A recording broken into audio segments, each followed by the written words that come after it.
वो स्वयं भी उत्तेजित हो जाता है, जैसे नंदीसेन मुनि ने सेवा की थी और देवलोक में जिसकी गूंज हो गई कि ये इतना सेवाभावी,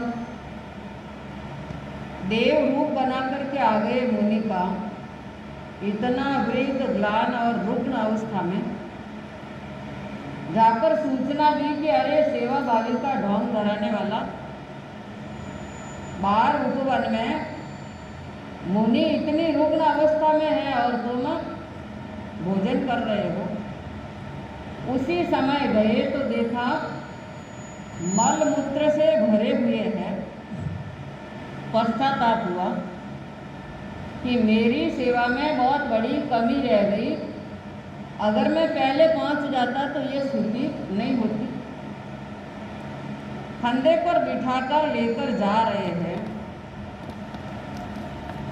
और वो मुनि देव जो है और मुनि का रूप है, अरे घोड़े की तरह क्या दौड़ रहा है, क्या मेरी हड्डी पसलियाँ तोड़ देगा, धीमी गति से चल रहा है।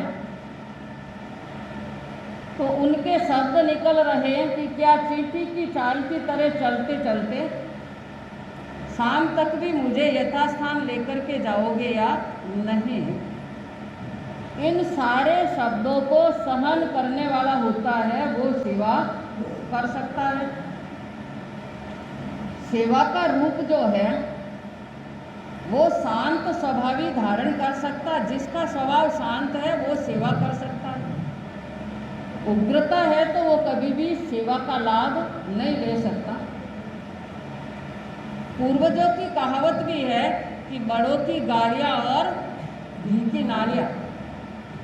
इसका तथ्य यही है कि चाहे कुछ भी बोल दे पर आप सेवा कर रहे हैं तो सहन शक्ति रख करके उनकी सेवा कर लो। पर यह बड़ा कठिन कार्य है, हर एक व्यक्ति सेवा नहीं कर सकता। भर्तृहरि ने कहा सेवा धर्म परम गहनो योगिना मप्य गम्य। बड़े बड़े ऋषियों के लिए, मुनियों के लिए भी ये सेवा धर्म बड़ा कठिन हो जाता है। जो बड़ा ही सरल और शांत है, सहनशील है, वो सेवा कर सकता है। पंक्तियां अभी आपने सुनी, कितनों कितनों के नाम सुने, बाहुबली का नाम भी सुना, मेघ मुनि का नाम भी सुना कि जिन्होंने जीवन में सेवा की, 500 मुनियों की विनय वयावत की, इस कारण बाहुबली सिद्ध हुए।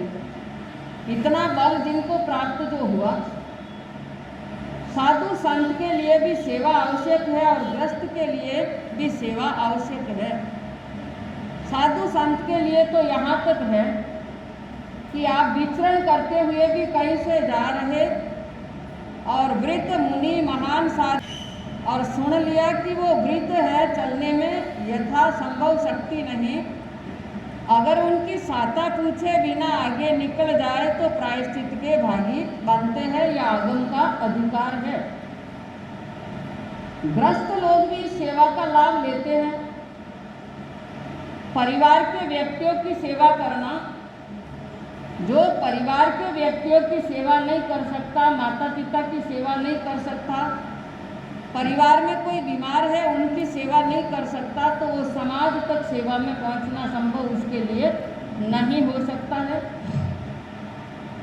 कोई व्यक्ति है किसी विधवा की, अनाथ बहन की सहायता करता है, क्योंकि सेवा के साथ में दान, ये दोनों सहचारी है।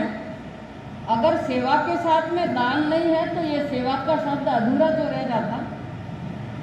सेवा जो की जाती है उस विधवा, अनाथ या कोई भी ऐसा असहाय वृद्ध, उनकी सेवा जो आप करते हैं तो कई प्रकार के समाज के लोग उलूम जुलूम बातें जो कर लेते, चरित्र पर भी लांछन लगा देते हैं। किसी ने कह दिया अरे वो उसकी सेवा कर रहा है, बाहर रहने दो, बोलो मत, मैं जानता हूँ कैसी सेवा है। आपको पता नहीं है कि उनका चरित्र कैसा है। किसी वृद्ध की सेवा कर रहे और बोल दिया कि वो इतनी सेवा कर रहा कि वो तो धन के लालच में उसकी सेवा कर रहा है, अन्यथा वो सेवा नहीं कर सकता। ये सब बातें सुनने की शक्ति हो तो उन बातों पर ध्यान नहीं दे करके अपना लक्ष्य बनाकर रखे कि हमें उनकी सेवा करना है। सेवा तन से की जाती है, मन से की जाती है। तन से मन से सेवा करने वाला। फिर तीसरा कार्य आता है, धन से भी सेवा की जाती है। तन से करो, मन से करो और धन से सेवा करो। धन से सेवा किस प्रकार से की जा सकती कि आप अपने धन का सदुपयोग करना। शास्त्रों में भी इस दान का वर्णन आया है, सेवा का वर्णन तो कई आगमों में आया।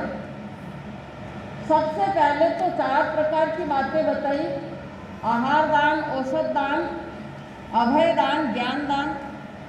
श्रावक ये चारों प्रकार का कार्य करता है और साधु संत ज्ञान का दान देते हैं।